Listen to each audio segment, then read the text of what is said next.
Bismillahirrahmanirrahim. Kita akan melanjutkan pembahasan tentang ilmu dasar ilmu nahu atau dasar ilmu nahu bagian yang kedua. Sekarang kita membahas tentang kalimat. Nah, kalimat definisi dalam bahasa Arab itu tidak sama dengan kalimat dalam bahasa Indonesia. Dalam bahasa Indonesia, kalimat adalah kumpulan dua kata atau lebih yang menunjukkan kepada suatu makna atau maksud.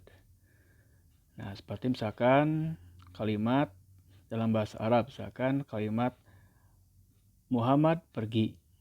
Itu adalah kalimat dalam bahasa Arab. Nah, kalimat tersebut terdiri pada subjek, yaitu Muhammad, predikatnya adalah pergi. Itu adalah kalimat dalam bahasa Indonesia. Sedangkan dalam bahasa Arab, yang dimaksud kalimat adalah sebuah kata atau lafaz yang menunjukkan pada satu arti.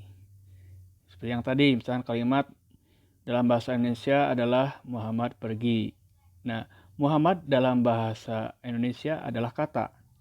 Tetapi Muhammad dalam bahasa Arab adalah kalimat. Pergi adalah kata dalam bahasa Indonesia. Tapi dalam bahasa Arab, pergi adalah sebuah kalimat. Itu perbedaan antara kalimat dalam bahasa Arab dan bahasa Indonesia.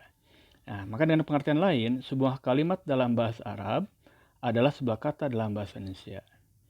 Nah, tarif kalimat adalah sebagai berikut.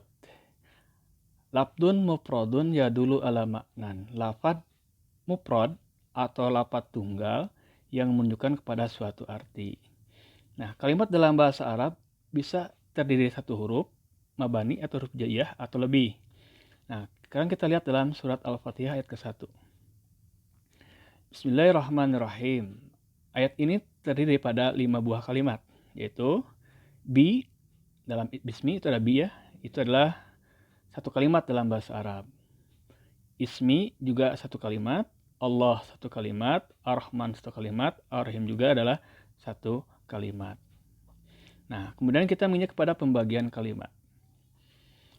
Nah, dalam bahasa Arab, kalimat terbagi pada 3. Yang pertama adalah huruf ma'ani. Kenapa dinamakan huruf ma'ani? Karena huruf ma'ani ini huruf yang mempunyai arti atau makna. Nah, berbeda dengan huruf mabani atau huruf jaiyah. Jadi huruf ma'ani berlawanan atau berbeda dengan huruf mabani atau yang dikenal dengan huruf hijaiyah. Di mana huruf hijaiyah itu tidak punya arti, sedangkan huruf ma'ani itu punya arti. Nah, dalam bahasa Indonesia huruf ma'ani disebut kata sambung atau kata penghubung. Tarif huruf ma'ani adalah kalimatun, huruf ma'ani adalah sebuah kalimat. Tadulu ala maknan yang menunjukkan kepada suatu arti ghairi wadihin yang tidak jelas.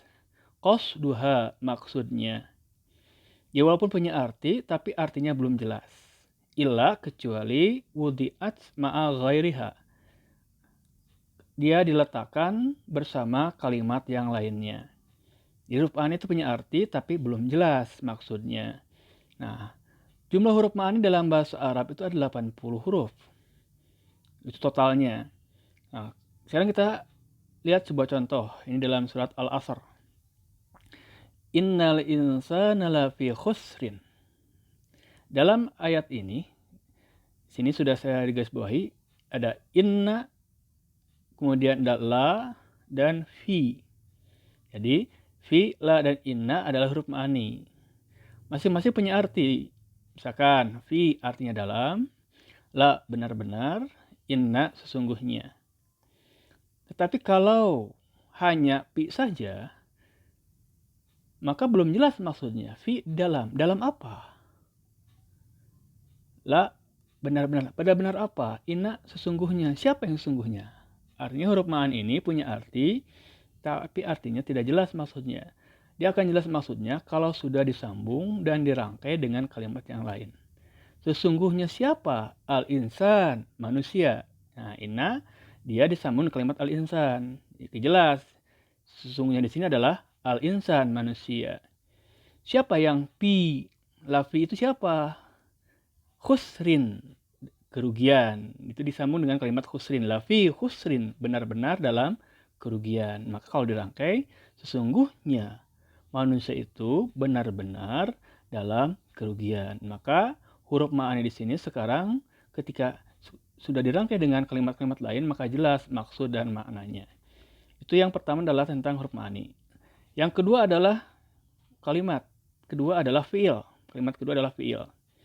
Fi'il adalah kalimat dalam bahasa Arab yang mengandung makna pekerjaan atau sifat. Yang dalam bahasa Indonesia disebut dengan istilah kata kerja atau predikat. Nah, definisi daripada fi'il itu adalah kalimatun tadul ala ma'nan muqtarinin bizamanin.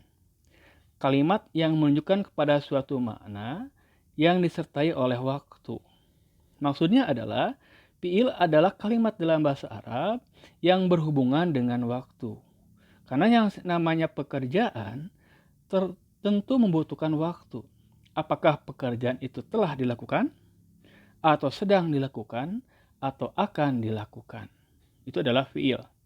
Jadi tidak terlepas daripada waktu yang diperlukan di dalam sebuah kata kerja atau pekerjaan. Nah, di sini ada contoh dalam surat Al-Fatihah.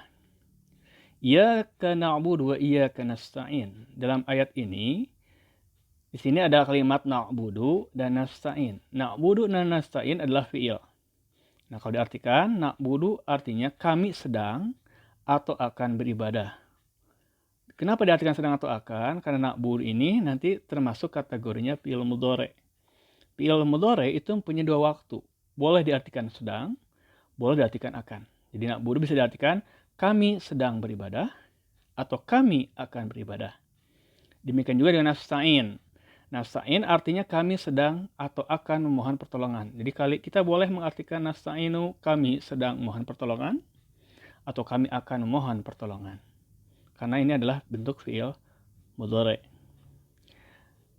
Nah, tetapi kalau kita perhatikan dalam surat Al-Fatihah itu, di sana terdapat 4 buah fi'il. Kalau kita perhatikan dalam Al-Fatihah ada 1 buah fi'il madhi, 1 buah fi'il amr, dan 2 buah fi'il mudhari'. Nah, na'budu dan nasta'in adalah 2 buah fi'il mudhari' yang ada dalam surat Al-Fatihah. Sedangkan fi'il amr itu ada pada ayat ihdinas siratal mustaqim. Sana kalimat ihdi. Ihdi adalah fi'il amr. Nah, itu adalah fi'il amr. Sedangkan fi'il madhinya ada pada ayat yang terakhir, ayat ke-7. Yaitu dalam ayat siratal ladzina an'amta 'alaihim ghairil maghdubi 'alaihim waladdallin. Di sana ada kalimat an'amta. An'amta di sana adalah bentuk fi'il madhi. Nah, ini sebagai tambahan. Kemudian setiap fi'il mempunyai waktu kapan sebuah pekerjaan dilakukan. Artinya sebuah fi'il ada 3 macam. Ada fi'il yang waktunya telah lalu, dan ini terdapat pada fi'il madhi. Jadi kalau fi'il madhi menunjukkan pekerjaannya telah dilakukan. Yang kedua adalah waktu sedang terjadi. Ini terdapat pada fi'il mudhari'. Artinya fi'il mudhari' pekerjaannya sedang dilakukan. Yang ketiga adalah waktu yang akan terjadi. Ini terdapat pada fi'il mudhari' dan fi'il amr. Kenapa fi'il amr? Kita ketahui fi'il amr adalah fi'il yang menunjukkan kepada perintah. Ketika dikatakan misalkan duduklah, maka yang disuruh belum duduk dan bukan sedang duduk, tapi akan duduk.